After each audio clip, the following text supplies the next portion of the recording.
YouTube and welcome back to my channel. It is Saturday, which means it's exactly 1 week out from weigh-in and 8 days out from the log and deadlift competition.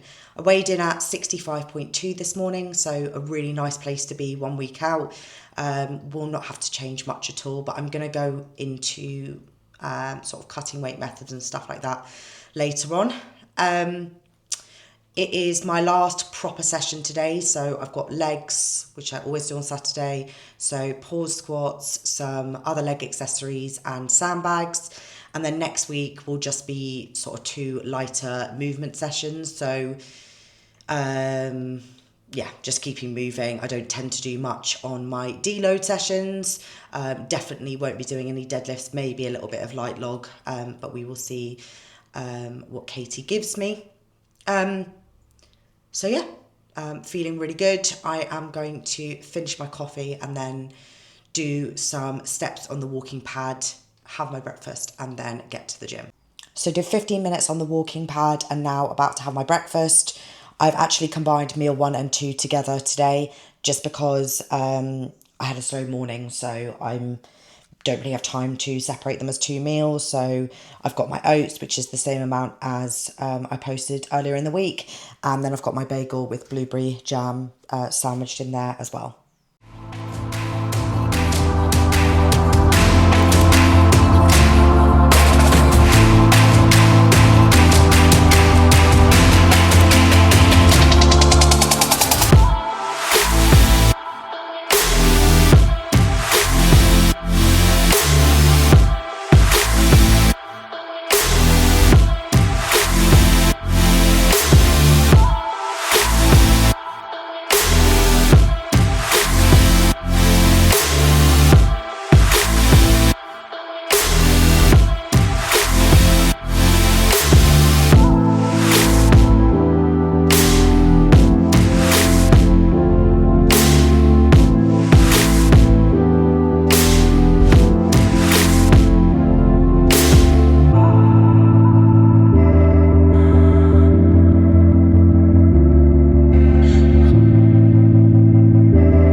Training done and I am back home. Really good session, nothing crazy here in terms of numbers, but everything moved well, felt good, and most importantly I still had energy at the end of my session, and that has been like the focus this week, is to make sure that I've just got that extra bit of recovery, so I'm not absolutely destroying myself every time I go into the gym, and that's just been a little bit less volume and slightly lighter weights as well, just because I haven't needed to hit, you know, super top end weights, as that has sort of already been achieved by this point.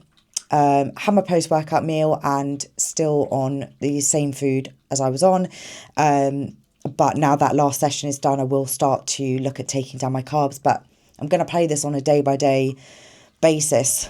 You know, I've got a rough template set out in my head of what I'm going to do, but that might change. You know, it depends on how your body responds, and that's why it's really important to look at your body day to day, because if you just follow a template of what you're doing, you either might miss weight or you might massively underdo it. I see a lot of people coming in super underweight, like a good ½ kilo, which seems to me like an absolute waste. You know, there's no point coming in underweight unless you obviously naturally sit there, but in terms of cutting weight. And on that, this time I am just doing carb manipulation and food volume manipulation those last couple of days to cut the weight. I won't be doing any form of water load or a cut. There might be a tiny bit of sweating in the bath if needed on the morning of, but there'll be no actual manipulation through sort of ingesting water. And the reason for that is I don't seem to have any real response to it. So I've tried a few different things. So I've tried tapering the water up slowly, I've tried increasing it really quickly, and I've also tried not doing it at all. And the results are exactly the same each time. What for me works best is manipulating my food through the carb content, which obviously does drop water through my body, and also food volume manipulation, particularly in the last day. So I won't be running a water protocol at all. But, you know, I do see a lot of people sort of blindly following different protocols. And it is really important to say that everyone's weight cut is super individual. There are protocols that in general work. And the majority of people will follow a water cut protocol. But for me, you know, that doesn't work. It's also really difficult, you know, when you're throwing a lot of things at it. So you're throwing in carb manipulation, sodium, food volume, expenditure, and all things like that. It's hard to know which piece of the puzzle is actually, you know, doing something. And that's why I have tried different forms of water loading. I have tried not doing it at all. And I've compared the data to see, right, is this working for me? And the answer is no. So I'm not going to put myself through discomfort for no benefit. I don't mind going through like a level of suffering, but only if that has a positive, you know, benefit at the end of it. Otherwise, there is literally no point. So I would always recommend, if you are cutting weight, to be really smart about how you're doing it. Make sure you are doing the bare minimum that you need to do to achieve it, rather than throwing in a million different protocols and not actually know which one is doing which. So yeah, I am going to now finish my steps. I am on 12k a day, which is a decent chunk, but this is the sort of top end that I push it to. I wouldn't want to do any more than that. So I do need to sort of bang some out on the walking pad now, which will probably be about 30-40 minutes to finish where I'm at today. And then I'm going to chill out for the evening.